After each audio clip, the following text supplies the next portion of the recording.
सच्चा शिष्य कौन? Who is true learner? बात दरअसल ऐसी है कि मेरी बेटी विवाह के योग्य हो गई है और आज तक उसके विवाह के लिए मैंने कुछ भी बचाकर नहीं रखा।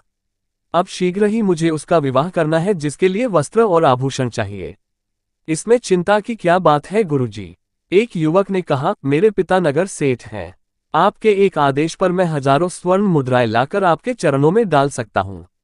नहीं नहीं गुरुजी, आप मुझे आदेश दें। मैं इस राज्य का युवराज हूं, आपके इशारे पर मैं आपके कदमों में धन का ढेर लगा दूंगा। इसी प्रकार बहुत से युवकों ने अपने सामर्थ्य के अनुसार धन देने की प्रार्थना की, किंतु पंडित जी ने किसी का प्रस्ताव स्वीकार नहीं किया और बोले, नहीं नहीं, इस प्रकार मेरा सारा मान सम्मान धूल में मिल जाएगा। लोग कहेंगे कि नारायण पंडित ने भिक्षा लेकर बेटी के हाथ पीले किए हैं। फिर आप ही कोई रास्ता बताइए गुरुजी की इस समस्या का समाधान कैसे हो। एक युवराज ने कहा, देखो शिष्यों, हमें कोई ऐसा रास्ता तलाशना है कि सांप भी मर जाए और लाठी भी न टूटे। तुम सभी थोड़ा थोड़ा सामान जहां तहां से चोरी करके ले आओ, मगर इस बात का ध्यान रहे कि इस चोरी का किसी को पता नहीं चलना चाहिए। अगर दाएं हाथ से चोरी करो तो बाएं हाथ को पता न चले कि क्या चुराया गया है। ये चोरी एकदम गुप्त होनी चाहिए। इस प्रकार तुम्हारे गुरु की लाज बच सकती है।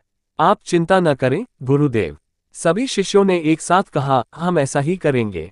इस प्रकार सभी शिष्य अपने अपने प्रयासों में लग गए। जो भी शिष्य कोई वस्त्र आभूषण चुरा कर लाता, वह चुपचाप पंडित जी को दे देता। कुछ ही दिनों में गुरु जी के पास ढेरों चीजें एकत्रित हो गई।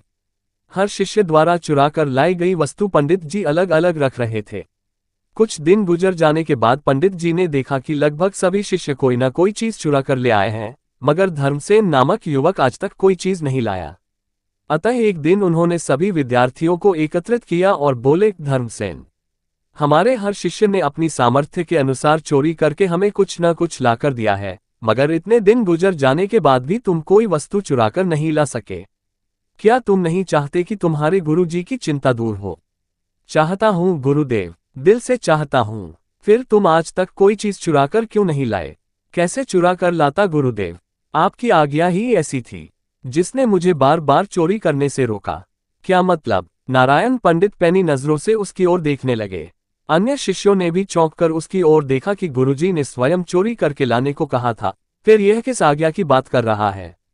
गुरुजी, धर्मसेन ने कहा, आपने ही तो कहा था चोरी करके लाना है, लेकिन इस चोरी का किसी को पता न चले, यहाँ तक कि दायां हाथ चोरी करे बाएं हाथ को भी पता न चले। हाँ कहा था, मगर इसमें क्या परेशानी थी? गुरुदेव, आपने ही तो हमें ये सबक सिखाया है कि ईश्वर सब कुछ देखते हैं, फिर मैं ईश्वर से इस चोरी को गुप्त कैसे रख सकता था? बस यही कारण है कि मैं आज तक कुछ भी चुराकर नहीं ला सका। धन्य हो तुम, धन्य हो बेटे। नारायण पंडित ने शाबाशी से उसकी पीठ ठोककर सभी छात्रों के सामने उसे सीने से लगा लिया और बोले, तुम मेरे सच्चे शिष्य हो। फिर अन्य शिष्यों से मुखातिब होकर बोले, देखो शिष्यों, मुझे इस बात की खुशी है कि तुम सब मेरे आज्ञाकारी शिष्य हो और तुम सब ने मेरी आज्ञा का पालन किया। मगर मेरे बच्चों, आज मैं तुम्हें एक शिक्षा और देता हूं। यदि माँ बाप, भाई बहन, यहाँ तक कि यदि गुरु भी किसी गलत कार्य को करने के लिए कहे तो भी जीवन में कोई गलत कार्य नहीं करना। तुम लोगों की बुद्धि परीक्षा और अपनी पुत्री के लिए योग्य वर ढूंढने हेतु ही मैंने ये सब नाटक किया था। धर्मसेन को मैं अपनी पुत्री के योग्य वर मानता हूँ। आशा है इस पाठ से तुम सभी ने एक नया सबक सीखा होगा। जाओ, अब जो जो वस्तुएं तुम जहां जहां से चोरी करके लाए हो, क्षमा मानकर सभी वस्तुएं वापस कराओ। गुरुदेव, हम मानते हैं कि भाई धर्मसेन हम सबसे योग्य हैं।